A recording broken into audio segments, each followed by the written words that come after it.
साथियों, स्वागत है आपका निफ्टी के वीकली व्यू पे।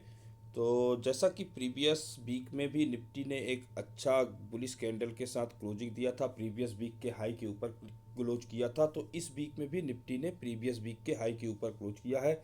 एक बढ़िया ग्रीन कैंडल आपको यहाँ पे बुलिशनेस दिख रहा है। S2 का मेजर सपोर्ट था, वहाँ से इसने सपोर्ट लिया और सीधे जाके आपको S1 के पास जाने की इसकी पूरी प्रोबेबिलिटी अभी यहाँ से दिख रही है, जब तक कि ये आपका मेजर जो सपोर्ट एरिया है S2 23,609 23,609 जब तक इंटैक्ट है। तो अभी यहाँ पे देखेंगे कि इस वीक का जो हमारा लो है वो क्या बनता है।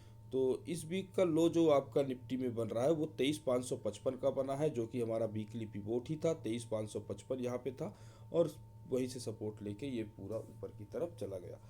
तो आगे हम देखते हैं डेली कैंडल पे। तो डेली कैंडल पे अगर आप देखेंगे तो निफ्टी की जो इस महीने का यह, मैं एक चीज़ यहाँ पे बता देना चाहता हूँ कि जो डेली कैंडल पे पूरे महीने का सीपीआर होता है और ये पूरे महीने के लिए ये सीपीआर है।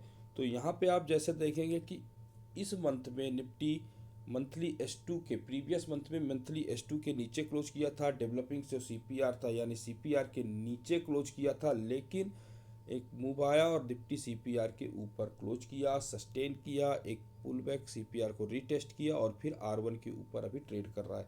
तो ऐसी स्थिति में जब तक ये R1 24,119 यानी 24,120 जब तक आपका इंटैक्ट है, निफ्टी में पूरी प्रोबेबिलिटी है ये मेजर सपोर्ट का काम करेगा कि ये यहाँ से ये वर्जिन सीपीआर जो प्रीवियस मंथ का है ये यहाँ तक जाने का प्रयास कर सके, जो कि है 25,100 से 200 के आसपास, 25,100 के 200 के आसपास।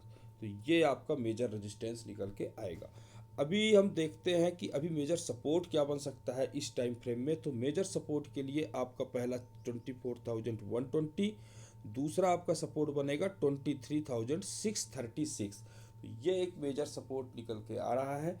तो यहाँ पे निफ्टी को एक मेजर सपोर्ट मिलेगा। अगर कोई भी डिप 23,600 तक आता है तो वहाँ पे बाई ऑन डिप का अपॉर्चुनिटी ही देखना चाहिए।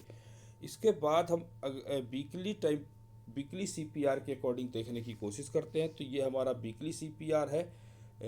1 आवर के टाइम फ्रेम में हमको वीकली सीपीआर दिखता है। तो जैसा कि आप चार्ट में देख रहे हैं कि निफ्टी लगातार प्रीवियस जो वीक्स में थे काफ़ी डाउनफॉल करके आ रहा था।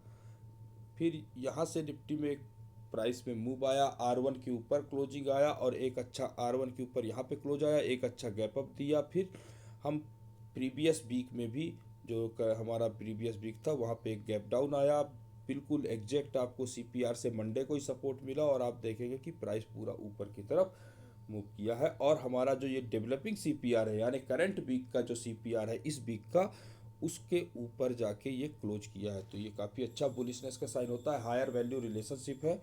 तो यहाँ पे निफ्टी का अगर कोई भी डिप आपको सीपीआर पे मिलता है, अब यहाँ पे बाइंग अपॉर्चुनिटी हमारे लिए क्या हो सकता है, तो 24,100 का जो लेवल है 24,103 सीपीआर, यही हमारा बाइंग अपॉर्चुनिटी है। दूसरा बाइंग अपॉर्चुनिटी 23,800 यानी S1 तक आप बाइंग अपॉर्चुनिटी के लिए देख सकते हैं वीकली टाइम फ्रेम में, वीकली सीपीआर के अकॉर्डिंग। और उसका टारगेट आपका R1 रहेगा यानी 24,650। और अगर इसके ऊपर भी प्राइस जाता है तो आप 24,869 जो कि हमारा हाफ ईयरली का S1, और उसके ऊपर जाता है तो 25,100 जो वर्जिन सीपीआर मंथली का है। तो इस तरह से आपका ये वीकली जो पूरा टाइम फ्रेम में हम देख रहे हैं कि कैसे निफ्टी का बुलिशनेस है। तो मेजर सपोर्ट है आपका 23,800। अगर 23,800 के नीचे प्राइस जाता है तो फिर आप यहाँ पे शॉर्ट का अपॉर्चुनिटी देख सकते हैं। शॉर्ट के अपॉर्चुनिटी देखने के लिए 23,600, 23,550 से 600 का जो सपोर्ट है अगर वो ब्रेक होता है तो 23,100 से 200 के बीच में आप इसको देखते हुए पा सकते हैं। ये मेजर सपोर्ट का काम करना चाहिए। तो कुल मिला के अगर मैं पूरा वीकली रेंज की बात करूं तो जो अभी तक मुझे दिख रहा है कि 23,800 जो कि S1 है, ये हो सकता है ऊपर है 24,650, ये मेजर रेंज है। इसके बियॉन्ड आपको एक अच्छा मूव भी देखने को मिलेगा, लेकिन मेजर रेंज आपको 23,850 से 24,650 के बीच में देखने को मिलेगा। तो वीकली व्यू यहाँ पे मैं कंप्लीट करता हूँ। बहुत बहुत धन्यवाद साथियों। पिछले वीक के वीकली व्यू को आप लोगों ने बहुत सारा प्यार दिया। और अगर ये व्यू भी आपको अच्छा लगे तो आप इसको लाइक कीजिएगा और अपने साथी ट्रेडर्स के साथ भी शेयर कीजिएगा। तो बहुत बहुत धन्यवाद साथियों।